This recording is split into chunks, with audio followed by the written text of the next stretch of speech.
semanas, nós vamos dar início hoje a uma nova campanha que terá uma série de mensagens com o tema O Fazedor de Discípulos. Essa série é baseada no livro O Fazedor de Discípulos, do pastor Danilo Figueira, um livro com conteúdo riquíssimo que também vai fundamentar essa série de mensagens, essa campanha tão importante que nós vamos respirar a partir de hoje. Você precisa adquirir o livro para que você tenha uma vivência muito mais profunda dessa campanha. É claro que num sermão de 40 minutos a gente não consegue trabalhar toda a profundidade do conteúdo, mas você tendo o livro vai acompanhar a nossa leitura diária do livro, que já está sendo aí direcionada nos grupos da igreja, das redes sociais da igreja, e vai poder ter uma experiência completa. Então, ao sair daqui, você passa na nossa Atitude Store, compra o seu livro. Infelizmente, nós não temos livro para todos, porque está em falta no Brasil esse livro, mas eu espero que a maioria que consiga garantir o seu exemplar e possa ser muito abençoado. Nós passaremos aqui 4 semanas, no domingo, na quarta, nas células, falando sobre um assunto fundamental para o futuro da nossa igreja. Obrigado. E o futuro da igreja no mundo, que é o discipulado. Então eu creio numa real mudança da parte dessa igreja, a partir daquilo que o Senhor vai liberar nos nossos corações. Então, queridos, eu quero começar com algumas perguntas importantes. Primeiro, quem se parece mais com Cristo hoje, porque andou e aprendeu com você? Você cuidou dessa pessoa, ensinou essa pessoa, e hoje ela é alguém espiritualmente madura, mais parecida com Cristo. De quem você se lembra que se encaixa nesse perfil? Segunda pergunta: você está apenas frequentando a igreja ou está formando pessoas para se tornarem cada vez mais parecidas com Cristo? É uma pergunta que nós precisamos responder. Uma terceira pergunta: se a próxima geração de cristãos depender da sua decisão, do seu comprometimento, da sua disposição para instruir, ensinar, discipular, o que nós podemos esperar dessa próxima geração de cristãos? Uma outra pergunta importante: você, indivíduo, está gerando fruto que permanece, como é a direção de Jesus? Ou você está apenas colecionando ministérios que te satisfazem? Você serve naquilo que você quer, naquilo que você gosta, e não está envolvido na missão fundamental de fazer discípulos. Uma outra pergunta: quantos filhos na fé você tem hoje? Pessoas que você tem cuidado, que você tem discipulado. O que você vai apresentar a Deus quando no dia final, no dia que Ele te chamar, Ele te perguntar: vem cá, o que é que você fez com a missão que eu te dei de fazer discípulos? Como é que você tratou essa direção minha para você? E uma última pergunta: por que é tão mais fácil criticar do que discipular alguém? São perguntas que nós temos que responder. E na verdade tem a ver com o desejo que a maioria das pessoas tem hoje. Porque muitas pessoas querem mudar o mundo, querem mudar o país, querem mudar gerações.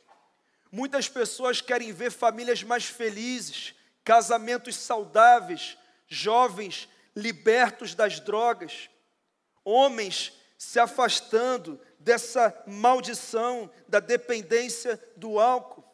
Muitas pessoas querem menos desonestidade, menos maldade. Muita gente diz que quer isso, mas eu quero te dizer que não existe um caminho para isso se a igreja não enfrentar esse assunto que nós vamos tratar nos próximos 4 domingos. Nós vamos conversar sobre algo que pode resgatar o plano de Deus para a igreja e pode mudar o nosso país. Nós vamos falar sobre discipulado, essa missão de fazer discípulos. E eu quero te dizer que não há nada mais poderoso para transformar uma geração do que o discipulado. Se a igreja realmente compreender o que essa expressão fazer discípulos significa, eu te garanto que a igreja estará pronta para cumprir com êxito a sua obra na terra e, consequentemente, preparar o caminho para a volta de Cristo. E vamos ser sinceros, meus irmãos, como o Brasil precisa de discipulado. Nós estamos numa nação que afirma que no seu percentual de 80%, que é uma nação cristã. Desses 80%, em torno de 30% se afirmam evangélicos. Mas, ao mesmo tempo, nós lideramos os rankings mundiais de corrupção, divórcio, violência. É uma realidade do nosso país. Alguma coisa está errada.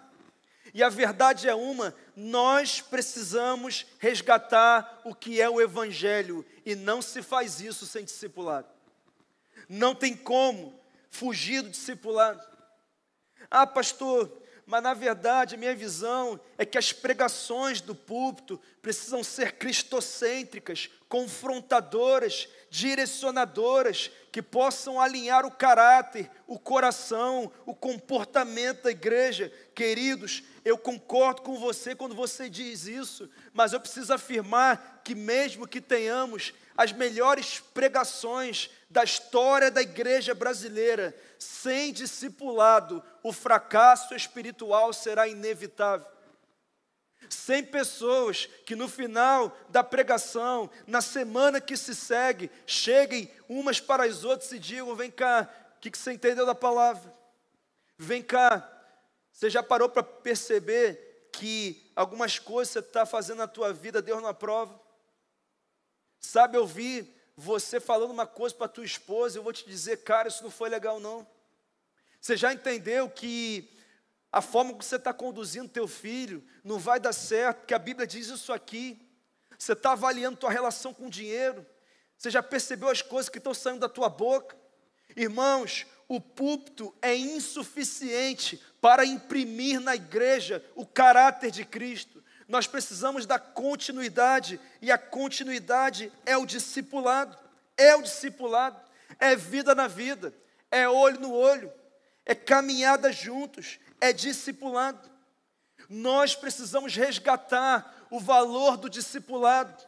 Se nós realmente quisermos ver a igreja cada vez mais cheia de crentes transformados, de pessoas apaixonadas pelo Espírito Santo, pessoas dominadas por Deus, maduras na fé e que principalmente visam ter uma comunhão profunda com Deus. É por isso que nos próximos domingos, toda a Igreja Atitude no mundo estará envolvida nessa campanha, o Fazedor de Discípulos. E nós estudaremos princípios sobre o discipulado. Deixa eu falar algo para você. Uma coisa é converter pessoas a Jesus. Outra é prepará-las como ministros de Deus, como pessoas que entendem plenamente o que é a vida cristã e consigam vivê-la e reproduzir essa vida em outras pessoas. Isso é fundamental. Nós temos que entender que ninguém, quando levanta a mão, se converte, se batiza, já entende plenamente o que é o Evangelho. Todo mundo precisa de uma continuidade. O nosso papel não é apenas pregar o Evangelho, não é apenas oferecer escola bíblica como nós oferecemos na igreja. Nós precisamos do discipulado, vida na vida. Pastor, até quando? Até que Ele venha. Nós estamos em aperfeiçoamento até que Ele venha. Precisamos preparar as pessoas para que cada dia se pareçam mais com Cristo e produzam novas pessoas, novos discípulos que carregam esse DNA. É sobre isso essa campanha. A verdade, meus irmãos, é que muita gente está acostumada a apontar o que é errado, mas não tem a mesma disposição para discipular para que as pessoas façam o que é certo. Afinal, é mais fácil apontar o erro do que pagar o preço de discipular alguém para que essa pessoa viva realmente uma vida aprovada por Deus. É muito comum nós apontarmos, mas não é tão comum assim discipular. Apontar é fácil, discipular requer trabalho. E queridos, esse verbo discipular não está explícito na Bíblia. Essa palavra não está na Bíblia, mas o seu conceito é muito claro. A expressão usada por Jesus é fazer discípulos, e ela aponta para a ideia de trabalho artesanal, de investir em pessoas, moldando-as do estado bruto para a maturidade frutífera. Ou seja, o discipulado é um instrumento de Deus para nos moldarmos de uma pedra bruta para uma maturidade frutífera. E infelizmente, essa prática que era muito comum na igreja do primeiro século foi se perdendo ao longo da história. Hoje, a igreja está focada na experiência de culto, ela está focada na melhor experiência possível dentro do culto, ela está focada nos vários ministérios que vão sendo criados e ela está esquecendo da sua missão. Hoje pouco se fala e também pouco se vive e principalmente pouco se entende sobre o que é discipulado. Na verdade, meus irmãos, para muitos, discipulado é simplesmente converter pessoas ou captar adeptos para o cristianismo, sem nenhuma preocupação em formá-los, em acompanhá-los, em instruí-los, para que alcancem a maturidade cristã. Por outro lado, alguns até avançam um pouco, pensam que o discipulado é sobre a introdução na fé, ensinar o beabá. Então a pessoa vem à igreja, ela levanta a mão no apelo e ela é inserida num contexto de discipulado em que ela vai aprender as bases da vida cristã. Então ela se batiza e quando ela sai da piscina, a gente diz assim: parabéns, você se batizou, você é crente, Deus te abençoe aí. Agora vai entender Bíblia, vai viver o Evangelho, aí você dá o seu jeito. Você vai vivendo como parecer que é melhor. Por outro lado, irmãos, há um extremo ainda mais preocupante, porque algumas pessoas têm achado que discipular é manipular, e por causa disso, algumas pessoas estão sofrendo de abuso religioso, manipulação, autoritarismo religioso, uma coisa muito pesada que nada tem a ver com o discipulado. Mas há também uma parcela menor de pessoas que entenderam que o discipulado é alguém mais maduro na fé, instruindo biblicamente uma pessoa menos madura na fé, para que os dois se tornem cada vez mais parecidos com Cristo e assim reproduzam novos discípulos parecidos com Cristo. Uma pequena parcela entende isso, mas mesmo assim não está vivendo. Por quê, pastor? Porque para a gente saber como discipular, a gente precisa ser discipulado. E muitos nunca viveram a realidade de serem discipulados. Mas, querido, nessa série de mensagens, nós vamos alinhar isso tudo. Nós vamos trazer clareza sobre o modelo de Jesus do discipulado. E dessa forma, nós vamos nos habilitar para reproduzir discípulos genuínos de Cristo, que reproduzirão novos discípulos genuínos de Cristo, e assim a igreja vai avançar, o evangelho vai recuar, e o nome do Senhor será glorificado, irmãos. E eu quero afirmar algo que eu queria que você recebesse agora: a nossa igreja vai para outro patamar, meus irmãos. Nós vamos viver com Deus coisas que nós nunca vivemos, a partir do que vai ser liberado nessas semanas, em nome de Jesus. Em nome de Jesus. Então, eu queria que você abrisse a sua Bíblia em João, Evangelho de Jesus, segundo João, no capítulo de número 17. E eu quero começar a compartilhar o que a Bíblia ensina sobre o discipulado. João, capítulo de número 17, a partir do verso 1, diz assim a palavra do Senhor: Depois de dizer isso, Jesus olhou para o céu e orou: Pai, chegou a hora. Glorifica o teu filho, para que o teu filho te glorifique. Pois lhe deste autoridade sobre toda a humanidade, para que conceda a vida eterna a todos os que lhe deste. Esta é a vida eterna, que te conheçam, um único Deus verdadeiro, e a Jesus Cristo a quem enviaste. Eu te glorifiquei na terra, completando a obra que me deste para fazer. E agora, Pai, glorifica-me junto a ti, com a glória que eu tinha comigo antes que o mundo existisse. Eu revelei teu nome àqueles que do mundo me deste. Eles eram teus, tu os deste a mim, e eles têm obedecido a tua palavra. Agora eles sabem que tudo que me deste vem de ti, pois eu lhes transmiti as palavras que me deste, e eles as aceitaram. Eles reconheceram de fato que vim de ti, e creram que me enviaste. Eu rogo por eles. Não estou rogando pelo mundo, mas por aqueles que me deste, pois são teus. Tudo que tenho é teu, e tudo que tens é meu, e eu tenho sido glorificado por meio deles. Não ficarei mais no mundo, mas eles ainda estão no mundo, e eu vou para ti. Pai Santo, protege-os em teu nome, o nome que me deste, para que sejam um, assim como somos um. Enquanto estava com eles, eu os protegi e os guardei no nome que me deste. Nenhum deles se perdeu, a não ser aquele que estava destinado à perdição, para que se cumprisse a Escritura. Agora vou para ti, mas digo estas coisas, enquanto ainda estou no mundo, para que eles tenham a plenitude da minha alegria. Dê-lhes a tua palavra, e o mundo os odiou, pois eles não são do mundo, como eu também não sou. Não rogo que os tires do mundo, mas que os protejas do maligno. Eles não são do mundo, como eu também não sou. Santifica-os na verdade.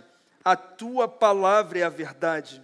Assim como me enviaste ao mundo, eu os enviei ao mundo. Em favor deles eu me santifico, para que também eles sejam santificados pela verdade. Que o Senhor nos revele a sua palavra. Amém? Meus irmãos, nesse texto, Jesus não ora por todos indiscriminadamente. Ele ora por um grupo específico, os seus discípulos. É a conhecida oração sacerdotal, que na verdade é uma oração de prestação de contas. Jesus está prestando um relatório ao Pai. Ele está falando sobre o que ele fez com os discípulos que o Pai confiou ao cuidado dele. E Jesus diz: olha, eu cuidei deles, eu os preparei, eu os instruí, eu os guardei, e agora que eu vou embora, eu peço ao Senhor que os guarde, que os abençoe, que os fortaleça, para que eles cumpram a missão que o Senhor deu a eles. Na verdade, Jesus estava sendo muito claro. E exatamente o que ele orou aconteceu, porque o resultado do discipulado de Jesus com esses homens foi que o Evangelho saiu da Palestina, chegou a outros continentes, chegou no Brasil, chegou na minha vida, chegou na tua vida. Louvado seja o nome do Senhor Jesus. Mesmo com todo o esforço do reino das trevas em impedir o avanço do Evangelho. Você sabe que só na semana de inauguração do Coliseu Romano, 10.000 cristãos foram mortos. Só na primeira semana. E mesmo assim, o Evangelho continuou avançando, se propagando, e hoje nós somos bilhões de discípulos de Jesus no mundo, para a glória do Senhor Jesus, porque as portas do inferno jamais prevalecerão contra a igreja. É uma verdade.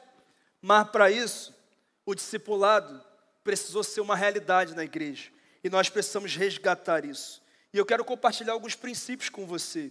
Primeiro princípio que eu extraio desse texto: o princípio da missão cumprida. Você pode ler comigo o verso 4? Eu te glorifiquei na terra, completando a obra que me deste para fazer. Meus irmãos, Jesus, orando ao Pai, diz: eu te glorifiquei aqui na terra, completando a obra que o Senhor me deu. Quando eu li esse texto, eu fiz uma pergunta para o texto. De que obra que Jesus está falando? Do que é que ele está falando? Jesus já tinha morrido na cruz, irmãos? Sim ou não? Não. Ele já tinha ressuscitado? Não. Então de que obra que ele está falando? O texto é muito claro. Ele, na verdade, está falando de discipulado. Ele está falando da missão que o Pai entregou a ele de cuidar daqueles homens, discipular aqueles homens, instruir aqueles homens para que se tornassem capazes de reproduzir discípulos genuínos de Jesus, discipulado. Jesus está dizendo, olha, aqueles que o Senhor me deu para cuidar, eu cuidei, eu os ensinei, aquilo que eu deveria ter ensinado, eu os instruí na teoria, na prática, pelo exemplo, eu cuidei deles devidamente. Jesus está prestando contas ao Pai, dizendo, aqueles que o Senhor me deu para cuidar, eu cuidei, eu fiz a minha parte, eu cumpri a minha missão. Sabe, meus irmãos, isso é importante mais da gente entender, porque aqui está o princípio da tarefa cumprida, da missão cumprida. No verso 12 ele diz, eu estava com eles, eu os guardei no teu nome, eu os protegi, nenhum deles se perdeu, exceto o filho da perdição. Aqui eu quero tirar duas coisas. Primeiro, Jesus cuidou de todo mundo que o Pai entregou. E segundo, só dá para cuidar de quem quer ser cuidado. Não tem como a gente forçar alguém a querer ser cuidado. Judas foi discipulado pelo melhor discipulador da história. E mesmo assim, terminou enforcado, cometendo suicídio. Só dá para cuidar de quem quer ser cuidado. Mas nos versos 6 e 7 ele diz, eu revelei o teu nome àqueles que do mundo me deste, eu fiz a minha parte. Aqui está o princípio da missão cumprida. Pastor, o que esse princípio diz? Nenhum cristão terá glorificado a Deus e cumprido sua missão, se não produzir filhos espirituais capazes de se reproduzirem. Nenhum cristão pode dizer, Senhor, eu te glorifiquei na terra, eu completei a minha missão, eu fiz o que o Senhor me disse para fazer, se não tiver gerado discípulos que façam discípulos. Cristãos que gerem novos cristãos, nenhum. Pastor, mas eu prego muito bem, pastor.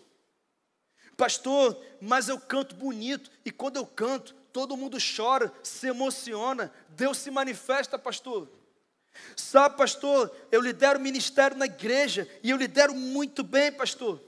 Eu toco no louvor desde os 10 anos de idade, pastor. Eu estou envolvido, eu sirvo intensamente, sabe, eu atuo na técnica, eu atuo na ação social da igreja, eu abençoo a igreja financeiramente, eu canto no coral, eu faço muita coisa, inclusive, pastor, eu não faço tanta coisa não, mas eu busco a santidade, eu busco ser um homem de Deus, uma mulher de Deus, eu busco a pureza. Irmão, isso é uma bênção, isso é maravilhoso, mas eu preciso te dizer que ninguém poderá dizer para Deus, eu cumpri a minha missão, eu te glorifiquei na terra, se não reproduzir discípulos de Jesus, capazes de se reproduzirem em novos discípulos de Jesus, e que continua essa obra até que Ele venha.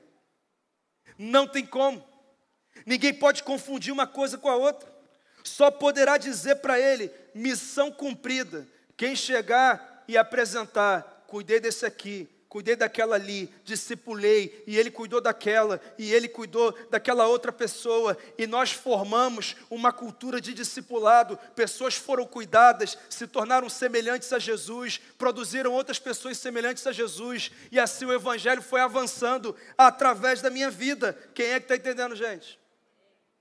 Não tem como ser diferente, é uma verdade. Foi o que Jesus fez com aqueles 12, e pensa nos caras que não tinham nada de especial, irmão. Tinham 2 irmãos que era uma confusão só, filhos do trovão, uma confusão, irmão. Tinha um outro, um tal de Simão, o Zelote, o cara era ultranacionalista, odiava os romanos, era um cara assim, dominado pelo ódio, uma loucura. No outro oposto, tinha um cara chamado Mateus, que cobrava impostos em nome do Império Romano. Pensa numa bagunça. Jesus cuidou de todos eles. O que ele está dizendo é que glorifica a Deus e cumpre a sua missão quem faz discípulos capazes de se reproduzirem.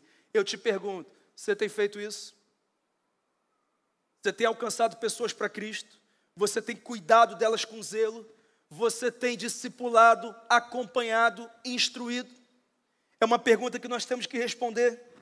Se outras tarefas eclesiásticas têm roubado a tua intensidade no discipulado, ou até mesmo tarefas pessoais, se estão tomando lugar da tua missão, então, irmão, você precisa alinhar a tua caminhada cristã. É importante mais. Usar dons e talentos no reino de Deus é tarefa, discipular é missão.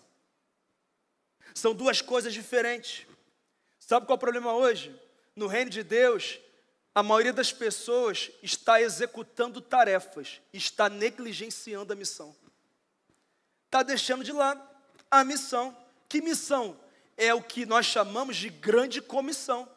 Jesus, lá em Mateus 28, disse assim: portanto vão e toquem bateria no louvor. Ele diz, portanto vão e sirvam na comunicação da igreja. Portanto vão e sirvam no ministério Kids da igreja. Foi isso que Jesus disse? O que ele disse? Portanto vão e façam discípulos de todas as nações, batizando-os em nome do Pai, do Filho e do Espírito Santo, ensinando-lhes a obedecer a tudo que lhes tenho ordenado, e eu estarei com vocês até a consumação dos séculos. Foi a missão que ele deu à igreja. Alguém aqui é igreja? Então essa é a tua missão. É o que há de mais importante. Queridos, será que todos nós estamos envolvidos nessa missão? Ou será que estamos envolvidos em diversas atividades eclesiásticas? Estamos negligenciando o principal? Inclusive, esse texto nos ensina que todo cristão é um fazedor de discípulos, ou está falhando na sua missão. Quando nós voltamos para Marcos 3, quando Jesus convida os seus discípulos, ele mostra claramente o processo e o propósito do discipulado. Ele diz, olha, vocês têm que se relacionar comigo. E ao mesmo tempo, vocês precisam produzir, pescar homens, alcançar novas pessoas com esse evangelho que alcançou vocês. O que eu quero dizer, queridos, é que não existe discipulado sem relacionamento pessoal com Jesus. E sem o entendimento de que aquilo que eu estou recebendo eu preciso transferir para alguém. Eu preciso capacitar alguém. Se essas duas coisas não estão acontecendo, chame isso de qualquer coisa, menos de discipulado. É uma verdade. É por isso que 3 anos depois, lá em João 15, Jesus disse assim, vocês não me escolheram, mas eu os escolhi e designei para que vão e deem fruto, um fruto que permaneça. Um fruto que permaneça. Sabe o que Jesus está dizendo? Eu não passei 3 anos de conversa fiada com vocês, fazendo amizade com vocês. Eu não passei 3 anos conversando de conhecimento geral, dos acontecimentos do mundo, falando de futebol, embora eu tenha uma vontade muito grande nesse momento de falar de futebol. Não foi isso que eu fiz. Não foi isso. Eu também não passei esses 3 anos cuidando psicologicamente de vocês, porque discipulado não é psicologia. Discipulado não é eu chegar para o discípulo e dizer, olha, você me contou esse relato de que você deixou o sorvete cair no chão quando você era criança, e aí a tua mãe te tratou de um jeito que gerou um trauma, e por causa disso hoje você tem dificuldade com figuras de autoridade, por causa do sorvete que caiu quando você era pequeno, e a tua mãe te tratou desse jeito. Irmão, nós não somos psicólogos. Discipulado não é isso. E até você que é psicólogo, discipulado não é para você tratar com psicologia. Psicologia se trata no teu consultório. Eu não trato ninguém no gabinete com psicologia, eu não sou psicólogo. Eu trato com instrução da palavra, direcionamento da palavra.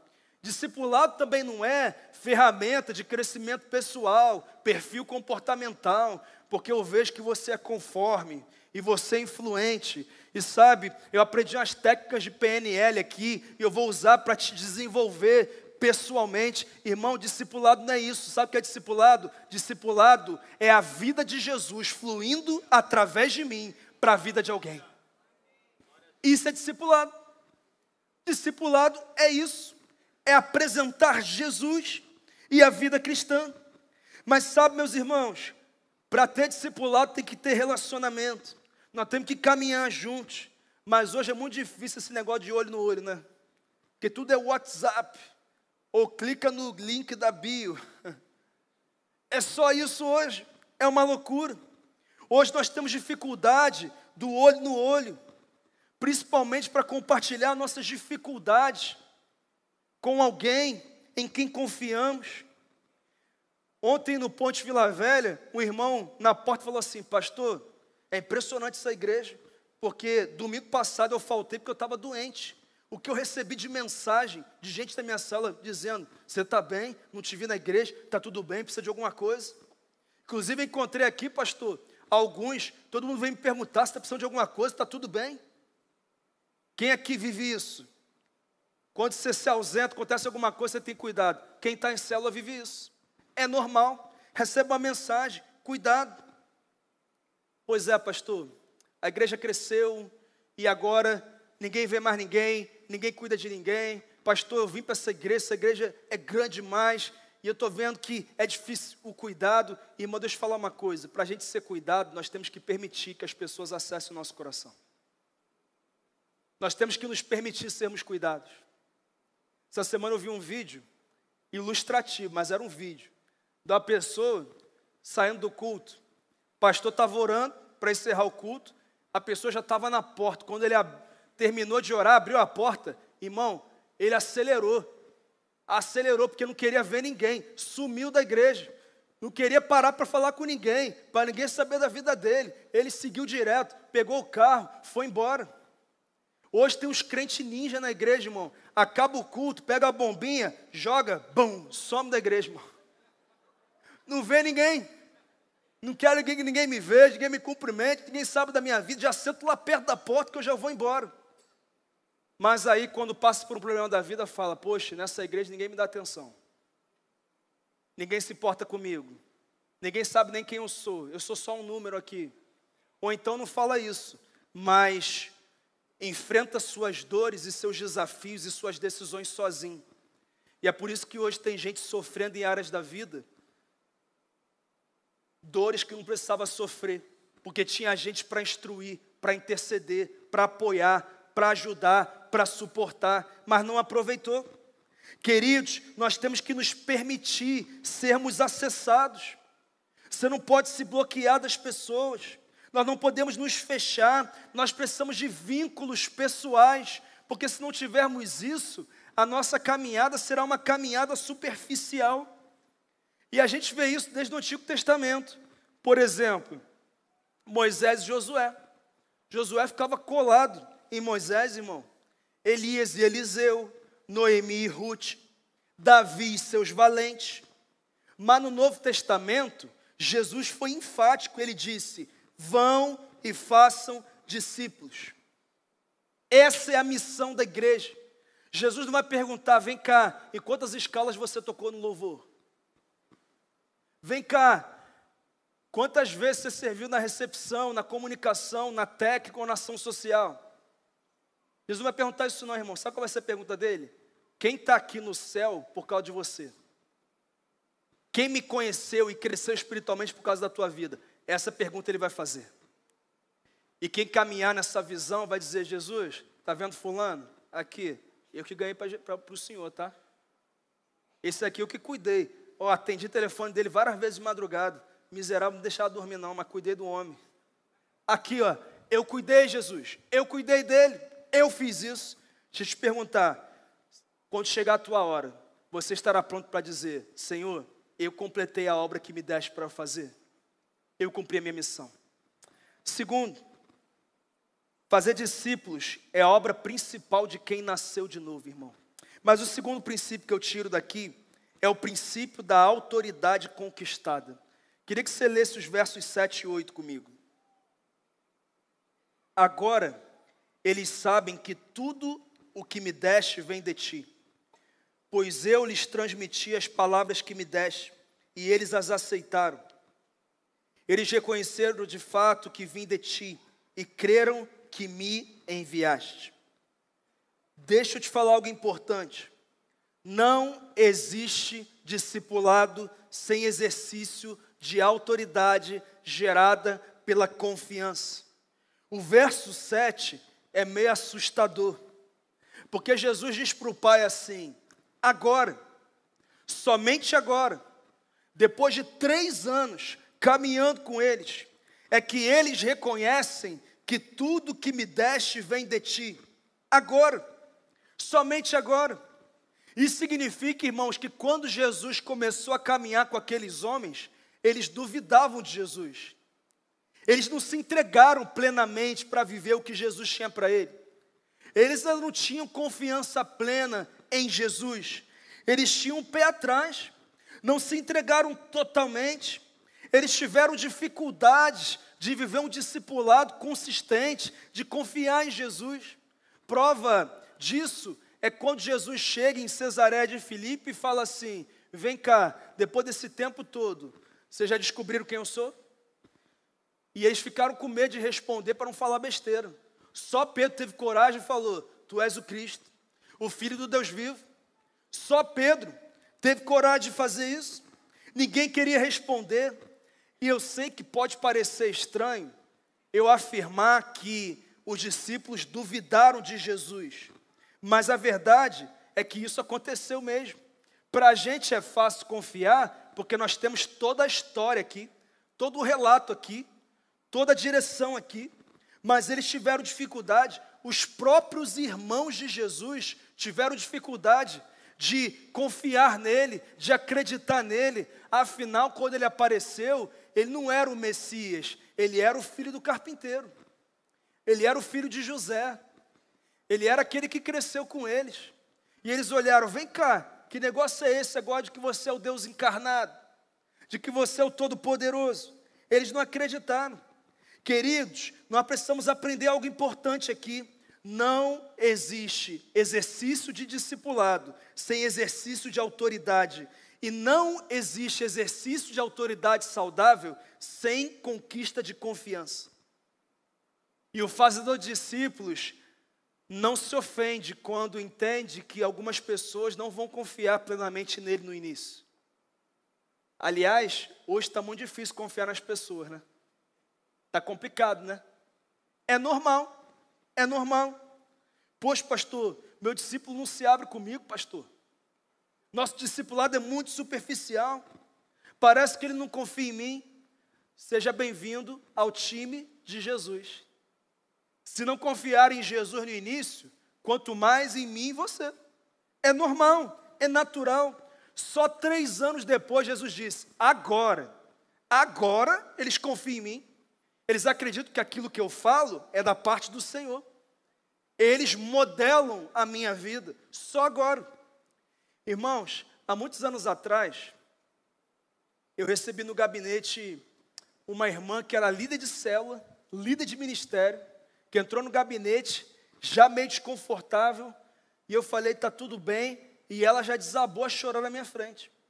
E ela falou assim: pastor, eu queria dizer que o senhor pode contar comigo. Aí eu falei: eu não entendi. Você já lidera a célula, já lidera ministério na igreja, tua família está toda envolvida na igreja. Eu já contava contigo. Não, pastor, você contava com uma parte de mim, porque eu já sofri tanto com liderança religiosa que eu não acreditava muito no Senhor, não. E eu fiquei avaliando a sua vida, se você vive o que prega, como é que você trata a tua família, as pessoas, o que realmente você prega, como é que você conduz a igreja. E depois desses 2 anos, eu entendi que realmente eu posso confiar a minha vida, a sua liderança, o seu pastoreio. Eu queria dizer que você pode contar comigo. Não me leva a mal não, pastor. Eu falei: te levar a mal? Eu estou melhor que Jesus, ele levou 3 anos, poxa. 2 anos. Estou bem demais? 2 anos? Irmãos, eu queria te dizer que isso é normal. Se Jesus precisou de tempo para conquistar a submissão dos seus discípulos, muito mais nós teremos que trilhar esse caminho. É natural, é normal. Jesus precisou de tempo. Mas eu queria te dizer algo importante também. A relação de discípulo e discipulador é uma relação de autoridade. Isso requer confiança. Mas confiança não vai ser construída da noite para o dia. Leva um tempo. Mas, ao mesmo tempo, também preciso dizer que esse conceito de autoridade não significa que a nossa relação com o discípulo é uma relação de eu mando e você obedece. Discipulado não é relação de autoridade, de autoritarismo, é relação de autoridade. Não tem esse negócio que você tem que fazer o que eu quero, do jeito que eu disse, no tempo que eu disse, e você tem que me servir, e você tem que trazer o meu prato já com a comida do jeito que eu gosto, e você tem que levar para mim um copo de água, e você tem que me tratar com muita honra, e você leva o meu paletó, e você lava as minhas roupas, e você cuida da minha vida. E isso não é discipulado, irmão, o nome disso é doença. O nome disso é abuso religioso. Isso é loucura. Não é disso que eu estou falando. Não é de manipulação que eu estou falando. Isso é o que Adoni-Bezeque, um rei citado em Juízes 1:7, fez com os 70 reis que já serviam a ele. Ele amputou os polegares das mãos e dos pés, para que aqueles reis fossem obrigados a se submeter a ele, a se submeter à liderança dele, à autoridade dele. Ele desequilibrou a todos e disse: vocês têm que fazer o que eu mando, do meu jeito. Esse rei terminou muito mal, foi punido por Deus, porque ele abusou da sua autoridade. Queridos, líderes que fazem isso, líderes que lideram pela opressão, pelo medo, pela obrigação, por uma exigência de uma honra exagerada, esses líderes não terão um fim abençoador. Não terão. Pessoas que dominam as outras, que usam as pessoas. Jesus não fez isso, irmãos. Ele preferiu conquistar o coração dos discípulos com a sua vida, até lavar os pés dos discípulos. Jesus lavou. Porque esse é o modelo saudável de discipulado. Discipulado é paternidade, irmão. O líder espiritual não é um chefe, ele é um pai espiritual. É uma paternidade. Ele os gera em Cristo pela conversão e os forma vivendo num relacionamento saudável, não apenas num discurso pesado. É sobre submissão. Quem já caminha com a gente há um tempo já sabe o que é submissão, né? O que é submissão? É estar sob a mesma missão. Não é faz o que eu mando. Submissão é estar sob a mesma missão. Qual é a minha missão como pastor dessa igreja? É fazer de tudo para que os membros dessa igreja se tornem cada vez mais parecidos com Cristo e se engajem na missão de tornar cada vez mais pessoas mais parecidas com Cristo. Então, você é alguém submisso à minha liderança quando você recebe aquilo que eu prego, aquilo que eu ensino, aquilo que eu direciono, aplica na sua vida e direciona para outras pessoas. Quando você não faz isso, você realmente está agindo com insubmissão. É uma verdade, porque você não está cooperando com a mesma missão. Nós temos a mesma missão. Nós temos que levar pessoas a serem mais parecidas com Cristo. E isso só acontece com o discipulado. É isso. É sobre isso. É por isso que nós estamos fazendo essa campanha tão importante. Jesus conquistou a submissão dos seus discípulos. Hoje pela manhã, um irmão da igreja mandou uma mensagem para mim e falou: pastor, estou levando um café especial para o senhor. Café daqueles assim, ó, montanha capixaba, coisa assim, ó, colhido na estação tal, na temperatura tal, pontua tanto, um negócio assim, tem mais ponto que o Fluminense no Mundial, irmão. Café daquele nível assim, daquele jeito assim. Uma coisa impressionante. É isso. Irmão, eu nunca disse aqui, eu quero que vocês tragam café para mim e me sirvam o café. Não. Ele acordou e quis me abençoar, me honrar com esse café. Eu não exigi isso, eu conquistei isso. A autoridade não é exigida, é conquistada. É algo bem diferente. Tem que ser conquistado. Paulo disse isso para Timóteo. Ele disse, olha, você sabe que Timóteo era um jovem pastor, assumiu uma baita igreja de Éfeso. Aí Paulo falou, cara, não tenta liderar na força, não. Não fique incomodado, porque alguns vão duvidar de você, porque você é jovem demais. Não fica querendo aconselhar todo mundo. Calma, ensina eles, ganha eles pelo exemplo, pelo bom procedimento, pelo teu coração, pela tua fé. Vai por esse caminho, vai conquistando o coração. Conselho de Paulo. Você quer conquistar a confiança das pessoas? Primeiro, seja um exemplo que vale a pena modelar. Segundo, produza resultados. As pessoas não seguem quem não produz resultados. É uma realidade. E terceiro, irmão, confie que essas pessoas vão confiar em você. A autoridade é conquistada, não é imposta. O modelo de discipulado aqui é paternal, não é imperial. Aqui não tem imperador, irmão. Aqui não tem rei. Aqui só tem um trono e só tem um rei. E o nome dele é Jesus. E esse trono está ocupado. E ele não divide a sua glória com ninguém. A glória e a honra devem ser dadas a ele. E é isso que nós temos que entender. Mas em terceiro lugar, o terceiro princípio que eu tiro desse texto é o princípio da liderança servil. Vamos ler os versos 6 e 9? Eu revelei o teu nome, aqueles que do mundo me deste. Eles eram teus, tu os deste a mim, e eles têm obedecido a tua palavra. Eu peço por eles, não peço pelo mundo, mas por aqueles que me deste, pois são teus. Sabe o que Jesus estava dizendo para o Pai? Aqui, eu cuidei daqueles que são teus, não são meus não. O Senhor confiou o cuidado deles a mim, mas eles são teus. Então eu cuidei deles, eu amei eles, eu protegi eles. Sabe, irmãos, nós precisamos entender que discipulado é para servir aos propósitos do Senhor e não às nossas preferências. E não aquilo que a gente acha que é melhor, e não aquilo que a gente acha que é certo. Discipulado não é opressão, irmão. Discipulado é transmissão da vida de Jesus através de nós. Isso é discipulado. As pessoas não são nossas, elas são de Jesus. O fazedor de discípulos entende que ele não é destino, ele é processo.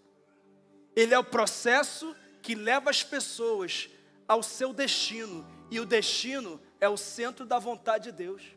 Esse é o destino de cada discípulo de Jesus. É o nosso destino. Sabe, irmãos, eu lembro disso quando João Batista nos ensinou isso. Você sabe que João Batista era o cara, irmão. No ventre da mãe. Sabe o que Jesus disse? Sabe o que a palavra disse? Diretamente aqui dentro de você está alguém que é cheio do Espírito Santo. Ele era cheio do Espírito Santo antes de nascer, irmão. A coisa impressionante. Um cara impressionante. Um profeta que acabou com o silêncio profético de mais de 400 anos, que são essas páginas brancas na tua Bíblia. E quando as pessoas olham para ele, o discurso dele, e o conhecimento dele, a espiritualidade dele, ficaram impressionados, ele disse, ei, após mim vem aquele que eu não sou digno de desatar as sandálias. Eu não sou nada, ele que é tudo. Olhem para ele, para Jesus, é Jesus. Sabe, irmãos, ninguém está aqui para servir ao Bruno, estamos aqui para servir a Deus, ao Senhor Jesus.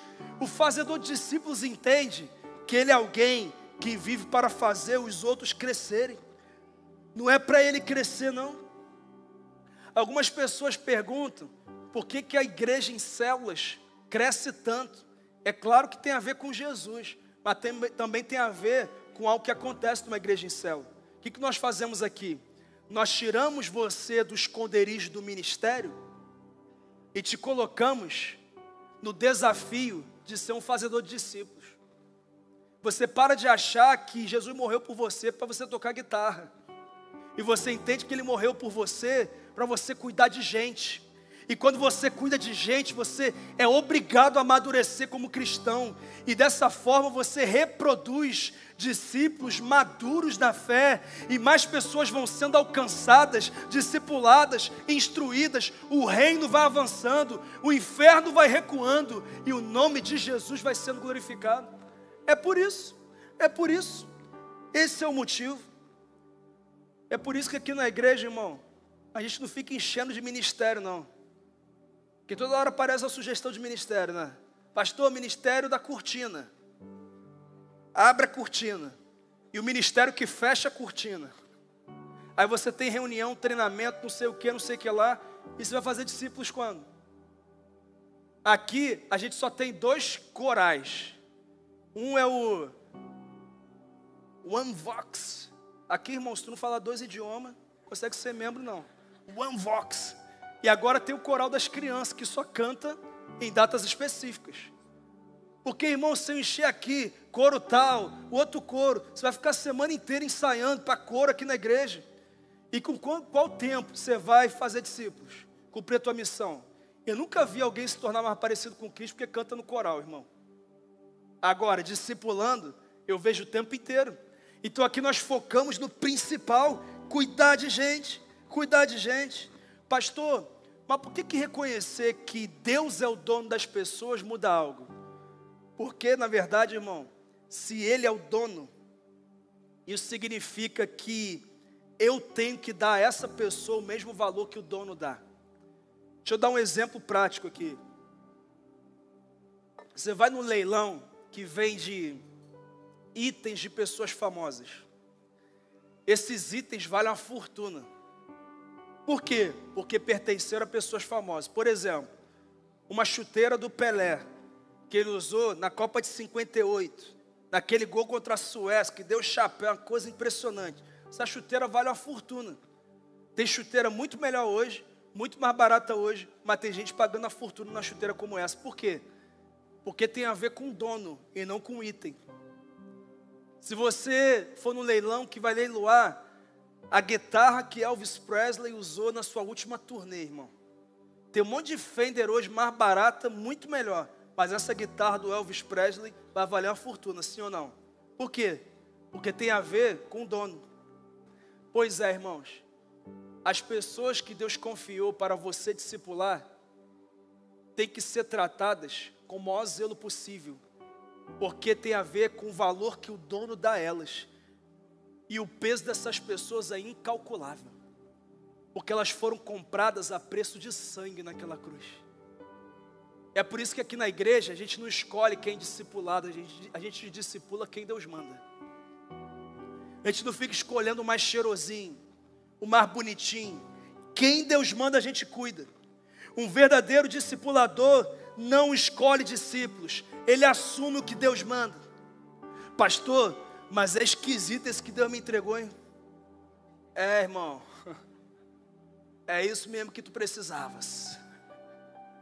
Pastor, mas ela assim, é meio estressada assim, complicada, ele é meio desbocado. Assim, dá um trabalho. Pois é, querido, era exatamente isso que você precisava. Porque às vezes você é meio esquisitinho também, tá? Às vezes você dá um trabalhinho também. Tá bom? A verdade é essa. É isso.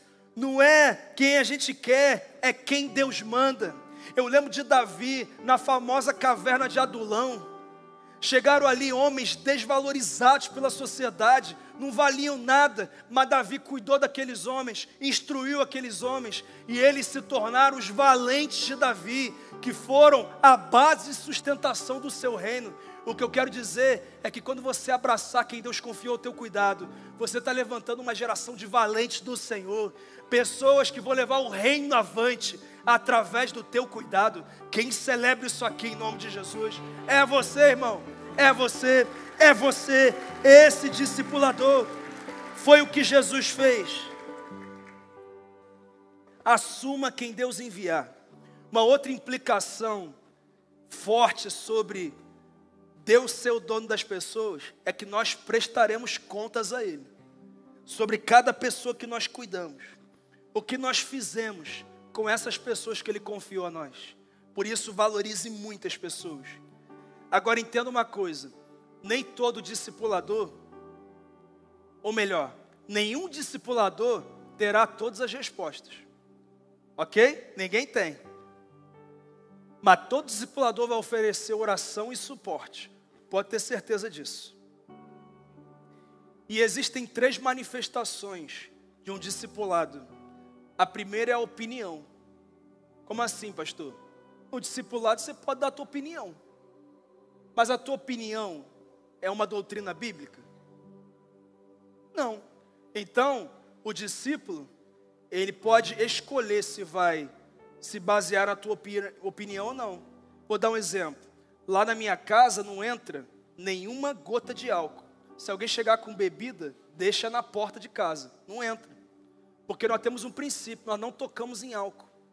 Porque o álcool é a raiz de vários problemas do mundo. Isso é uma doutrina bíblica? A Bíblia proíbe beber, a Bíblia proíbe a embriaguez. Mas, irmão, todo mundo que se embriagou um dia começou com gole, começou bebendo socialmente. E o álcool está relacionado a vários escândalos que acontecem por aí. Se você não entender que nós tratamos de ex-alcoólatras aqui, alcoólatras em andamento aqui, e quando você sai da igreja, ele sai da igreja e vê você, irmão da igreja, tomando um chopp, que isso gera um escândalo e um problemaço. Se você ficar nessa coisa de que, eu tenho maturidade para beber, e o teu filho está crescendo vendo você beber, e pode ser que ele não tenha maturidade lá na frente, e ele vai se descontrolar, e ele vai ter aprendido a beber com você. E se você se lembrar da quantidade de acidentes que acontece por causa do uso do álcool, de agressões que acontecem em casa, irmão, já é suficiente para a gente ficar longe disso. Mas eu não posso chegar para você e dizer aqui, se você beber um gole, você está em pecado e você vai para o inferno. Não posso, isso não é doutrina bíblica. Isso é uma opinião e um conselho meu para você. Se afaste desse mal. Mas eu não posso determinar isso para você. Agora, além da opinião e do conselho, tem a palavra de Deus. E quando o teu discipulador diz o que a palavra diz, aí, irmão, não tem o que questionar. A obediência tem que ser imediata. Pastor, estou muito tempo solteira e agora eu conheci esse homem aqui, e assim, ele é gente boa, família maravilhosa, trabalhador, ele é maravilhoso, só não é crente, pastor. O que você acha? O que eu acho é o que a Bíblia acha. Não vos associeis a um jugo desigual. Pastor, mas ele é maravilhoso. Ok, é maravilhoso, e se não se converter vai para o inferno, e vai acabar te levando junto. Então, você segue a palavra. Pastor, mas eu penso diferente. Então você não crê na palavra, porque é o que a palavra diz. É assim. Pastor, eu vim aqui para dizer que eu vou me separar dela e está decidido. Por quê? Houve adultério, agressão física, alguma coisa? Não, pastor. O amor acabou, a gente virou amigo, assim, já não tem mais assim aquele clima, coisa não está funcionando. É mesmo? O que a palavra diz sobre isso, pastor? Ela diz assim: vá tomar vergonha na sua cara. É o que ela diz. Está lá em Acrescentares 3:21. Está lá, irmão. Ela diz isso. Ela diz que casamento até que a morte os separe. Como assassinato é pecado também, não pode matar. Então, irmão, não pode matar, não pode separar, então tem que resolver. Você dá o teu jeito. Você vai cuidar dela como se ela fosse a melhor mulher do mundo, mesmo que não seja. Você vai cuidar dele como se fosse o melhor marido do mundo, mesmo que não seja. Você vai orar, vai jejuar, vai fazer os cursos de família, vai ler sobre família, sobre casamento. Nós vamos no gabinete, nós vamos cuidar. Você vai dar o teu jeito. Porque se você quiser seguir a palavra, ela diz: vá tomar vergonha na tua cara lavada. Resolve teu BO aí. Dá teu jeito, é o que a Bíblia diz. Pastor, um irmão pediu para eu ser fiador dele, o que você acha? A Bíblia diz para não se pôr como fiador. É um conselho de provérbio, não é uma doutrina. Quem se coloca tem o risco de ter alguns problemas aí. Quem já se colocou, espero que não tenha. Mas não é a doutrina bíblica, não é um pecado se pôr como fiador, é um conselho da palavra. Você que escolhe, é o teu caminho, é a tua escolha. cada um no seu caminho. Sabe, irmãos, pastor, o fulano, irmão, pediu emprestado dinheiro, o que você acha? Só empreste o que você pode dar. Porque se você não puder dar e o irmão não puder pagar, sabe o que vai acontecer? Eu vou perder a ovelha por tua causa. Porque ele vai ficar constrangido de te encontrar aqui na igreja e vai parar de vir na igreja. Entendeu? Aí eu vou perder a ovelha, não vou entender nada. Por que a ovelha não está vindo? Porque fulano emprestou um dinheiro que ele não podia dar. Irmão, só empreste o que você pode dar. Senão você fica numa relação muito complicada. Inclusive, discipulador e discípulo, pelo amor de Deus, não empreste. Não crie esse problema, vai perder o discípulo, irmão. Porque na hora de prometer que vai pagar, fala aqui, eu vou dar o meu jeito. Ele já está há 5 anos dando jeito, e o dinheiro não entra na conta. Então, irmão, por favor, pastor, decidi fazer sociedade com fulano, membro aqui da igreja. E aí, não está dando muito certo, queria que você resolvesse. Resolve você, irmão, você que decidiu. Eu não te mandei fazer sociedade com o membro da igreja. Ah, pastor, mas é crente. Irmão, tem um pessoal que diz que é crente por aí, que eu não sei se é não, irmão. Então, pelo amor de Deus, aqui na nossa igreja, a gente não te aconselha a fazer nada disso, porque depois vão culpar a igreja. Ah, porque era membro da igreja, e não sei o quê. Irmão, não faça isso, tome muito cuidado, em nome de Jesus, amém? É um gabinete aqui, estamos resolvendo, vai desmarcar um monte de gabinete essa semana aí, né? Em nome de Jesus. Bom, irmãos, é isso. O discipulador é um servo que aponta para Deus, não um dono que manipula para si. Mas o último princípio é o princípio da centralidade da palavra. Olha o que diz o verso 8 e o verso 14. Pois eu lhes transmiti as palavras que me deste, e eles as aceitaram. Eles reconheceram de fato que vim de ti, e creram que me enviaste. Dei-lhes a tua palavra. Sabe o que Jesus está dizendo? Eu os discipulei com a tua palavra. Aliás, eu sou a palavra, porque eu sou o verbo encarnado. As palavras que eu recebi, eu transferi a eles. E discipulado é isso, irmãos. Discipulado é transferir as palavras que Jesus liberou sobre a nossa vida. É palavra de Deus. Discipulado é princípio e valor da palavra. Discipulado é instrução bíblica, é conselho. Mas Jesus disse, olha, as palavras que o Senhor me deu, para que eu possa transferir a palavra de Deus, eu preciso conhecer a palavra de Deus. Então o discipulador precisa conhecer a palavra. Sabe, querido, você precisa vir para a escola do avivamento, 9 da manhã, ou às 16h45, para se aprofundar na palavra, conhecimento da palavra, ler Bíblia, estudar a Bíblia, se apaixonar pela Bíblia, devorar a Bíblia, amar a palavra, acordar, e ao invés de desbloquear o celular, desbloquear a revelação de Deus para você, abrir a Bíblia e dizer, Deus fala comigo, muda a minha vida, me enche com a tua palavra, eu quero entender a tua cultura, eu quero entender a tua vontade, eu quero entender os teus decretos, eu quero conhecer a tua vontade. Irmãos, o que transforma a nossa vida é a palavra de Deus, é o Evangelho, que é o poder de Deus para a salvação de todo aquele que nele crê, são as palavras de vida eterna. Um dia os discípulos disseram, Jesus disse, olha, se vocês não quiserem me seguir, está tudo bem, segue o caminho de vocês. E os discípulos perguntaram para ele, para onde iremos nós, se só tu tens as palavras de vida eterna? A palavra de Deus, ela é que é viva e eficaz e mais penetrante do que qualquer espada de 2 gumes, e penetra ao ponto de dividir alma e espírito, juntas e medula, e discernir as intenções, os pensamentos, aquilo que está no nosso coração. Só a palavra faz isso. Foi a palavra que nos transformou, foi a palavra que nos libertou, foi a palavra que nos resgatou. O Verbo se fez carne e habitou entre nós, e sofreu morte, e morte de cruz, mas ao 3º dia Ele ressuscitou. Ele nos resgatou, Ele nos libertou. A Ele seja a glória, a Ele seja o poder, a Ele seja a adoração, a Ele seja a devoção, a Ele seja a rendição. É a palavra de Deus, a palavra de Deus, é ela que transforma a nossa vida. Você quer resposta para algo na sua vida? A resposta está aqui. Você quer conforto? Está aqui. Você quer sabedoria?